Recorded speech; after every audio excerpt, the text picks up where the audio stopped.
Radha Shivasari Gaur Bhaktivinoda Ki जय जय श्री चैतन्य जय नित्यानंद जय द्वैत चंद्र जय गौर भक्त वृंद जय जय श्री चैतन्य जय नित्यानंद जय द्वैत चंद्र जय गौर भक्त वृंद हरे Krishna Krishna Krishna Hare Hare Hare Ram Ram Ram Hare Hare. So we are reading from the book Teachings of Lord Chaitanya by His Divine Grace A.C. Bhaktivedanta Swami Srila Prabhupada, our beloved founder Acharya Jagadguru Srila Prabhupada ki jai. So we were reading here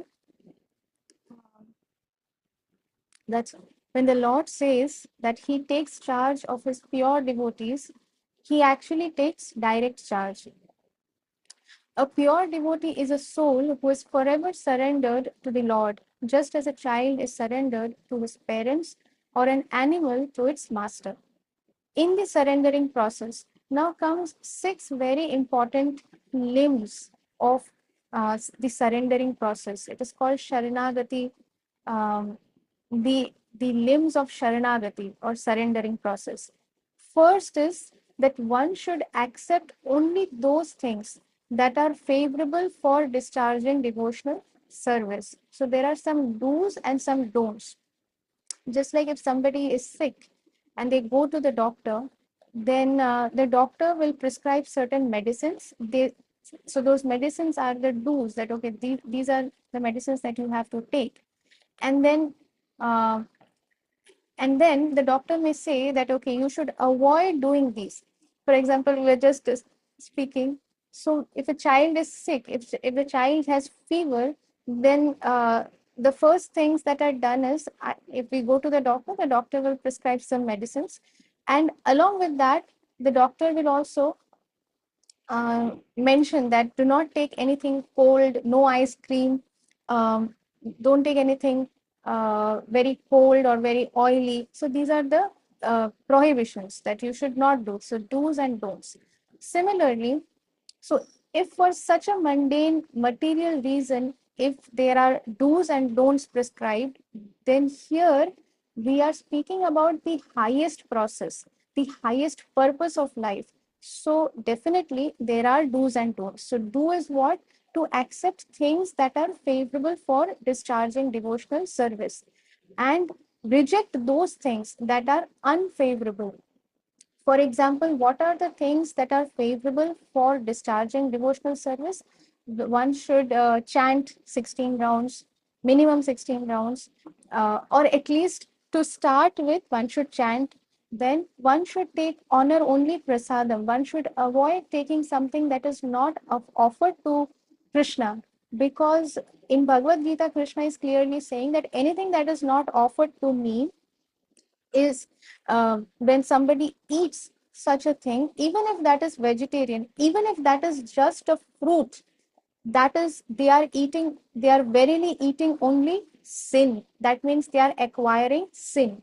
And whatever our sufferings are, they are all due to the karma. Karma means for the sins that we are doing. So whatever sins we are performing, they are again getting accumulated so that we can suffer later. So we should not take anything that is not offered to Krishna and reject things unfavorable. So there are 4 things that we should reject mainly. That is no meat eating, no intoxication, no gambling, and no illicit sex. Then third is believe firmly in the Lord's protection. One should have firm faith that no matter what, whatever my situation externally may seem to be like, sometimes externally we feel that okay, I'm doing this process of bhakti, yet I have to suffer, yet I have to go through so many challenges. So that is not the mindset of a devotee. Whatever we are going through is actually because of our own karma. In fact, if we were not in Krishna consciousness, if we had not taken, if we don't take the path of Krishna consciousness or the bhakti yoga, then what will happen is that we have to suffer 100% of our karma. So that 100% can mean that all the suffering will be in this life, now or later, or it will continue for some few extra lifetimes. And so whatever it is, 100% of our karma we have to suffer. But when somebody takes shelter of the Supreme Lord, the Lord promises that the Lord will take care of that devotee. So whatever karma we are supposed to suffer, instead of 100%, maybe we are just getting 0.00001%. Yet, if that also feels so heavy, then just imagine if you get 100% of your own karma. If we get 100% of our own karma, then how heavy it is going to be.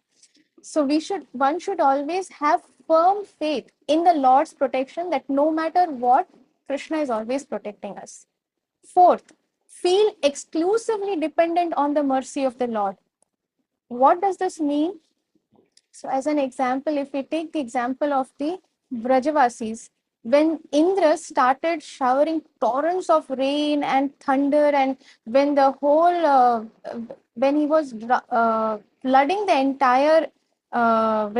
the entire Vrindavan, what happened at that time? The people, the Vrajavasis, they did not start running out of Vrindavan. Instead, what did they do? They all started running towards Krishna to take shelter of Krishna. They did not think from the perspective that Krishna is God, but because their love for Krishna is beyond reverence. There is Shantaras, Dasyaras, Sakhyaras, Vatsalyaras, Madhuryaras. So in Dasyaras, that is in servitorship, we see the Lord as the Lord in reverence and awe, that wow, this is my supreme master. But the Brajavasis, they go beyond this feeling. They don't just see Krishna as their Lord, that with reverence and awe, but they are having different kinds of relationship with Krishna. Some gopis, they see Krishna as a son, so they have Vatsalya Bhav. Some gopis, they see Krishna as their beloved lover, so they are in Madhurya Ras. The Gopas see Krishna as their friend, so they are in Sakhya Ras.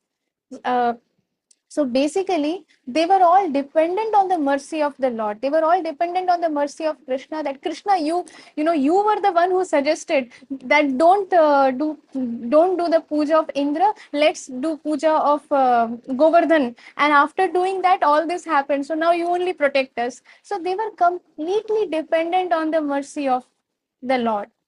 Then fifth one, they have no interest separate from the interest of the Lord. What does that mean? That whatever the Lord desires, that is what I desire. So Yudhishthir Maharaj, he's Dharmaraj. He's um, whatever he does is actually the niti, the niyam, as per dharma, and he's never on the side of adharma. Yet when the battle of Kurukshetra was happening, and Yudhishthir Maharaj never speaks any lies, yet Krishna asked Yudhishthir Maharaj to speak a lie, and Yudhishthir Maharaj said it, although he was little bit um, he did not speak the lie confidently, yet he did it. So we should not have any interest which is separate from the interest of the Lord. Why? Because samsiddhir haritoshnam, we want to do everything for the pleasure of the Lord. So if Krishna is saying that you speak a lie, then that is greater than any other thing that is mentioned in any of the shastras, because ultimately the essence of all shastra is to please Krishna. And if Krishna wants you to speak the lie, then that is the highest. We should speak that lie, because that will please Krishna. When Arjun was asked to fight, when Arjun was asked to kill all his relatives, Arjun did that because Arjun's interest was not separate from the interest of the Lord, of Krishna. That is our interest. If we have separate interests, that okay, I want to do this thing for, because this is good for me, this is good for my family, whatever. But if I'm not keeping the interest of Krishna in mind, that is, will this please Krishna? If that is not there in our mind, that means that is an interest which is separate from the Lord. So that is that is something that we are going out of the surrendering process. That means we are not surrendered to Krishna. And sixth, one should always feel oneself to be very meek and humble. One should always know that Krishna is the ultimate doer. If somebody is speaking bad about us, if somebody is insulting us, this is an example, just an example, that if somebody is saying bad about us, insulting us, or if somebody is going and speaking uh, things that are not true about us, we should know that this is the will of Krishna. Krishna wants this to happen and we should accept it. So one should know that Krishna is always the doer at all times. Um, Even if I think that I may be the master in my house, I am the one who is earning and taking care of my family. If something happens to my family, obviously Krishna is not going to come down and take care. I only have to do everything. If somebody is thinking like that, then that is very dangerous, because that is false pride. Without Krishna's permission, without Krishna's um, support and help and mercy, one cannot do anything. So if somebody, the husband or the father, starts thinking um, that I am earning, and it is because of this earning that the family business is going on, the work that has to be taken care, that work that is happening in the house, all that is happening. What if tomorrow something happens to that father or to that husband or to that brother or whoever, whatever that person who is earning in the family? If something happens to that person, then who is the doer? So we should understand that all our limbs, all our senses, everything is working just by the causeless mercy of Krishna. The day it stops working, that is also the will of Krishna. So we should always understand that Krishna is the ultimate doer, and always remain humble and meek, and not never never try to do something for our own sense gratification. Also, if uh, so if somebody thinks that, okay, what is the harm if I eat something outside, so we should understand that that is not something that Krishna is instructing us to do. What is the harm if I take little association from people who are not favorable to Krishna consciousness? If somebody is favorable, that means they are not envious of Krishna. They may not be um, positively doing Krishna consciousness. They may not be practicing Krishna consciousness, but uh, they are not denying the presence of Krishna, or they are favorable. Okay, you do your thing, no problem, and they are supporting you. That means they are favorable. But if somebody is unfavorable, if somebody is speaking uh, negative or denying the facts that are mentioned in the scriptures, then we should understand that such a person is actually envious of Krishna. And as per the scriptures, it is very, very clearly mentioned that a devotee should keep themselves distanced from such envious persons. So if we are not doing that, then we should understand that what we are doing is, we are not rejecting the unfavorable things.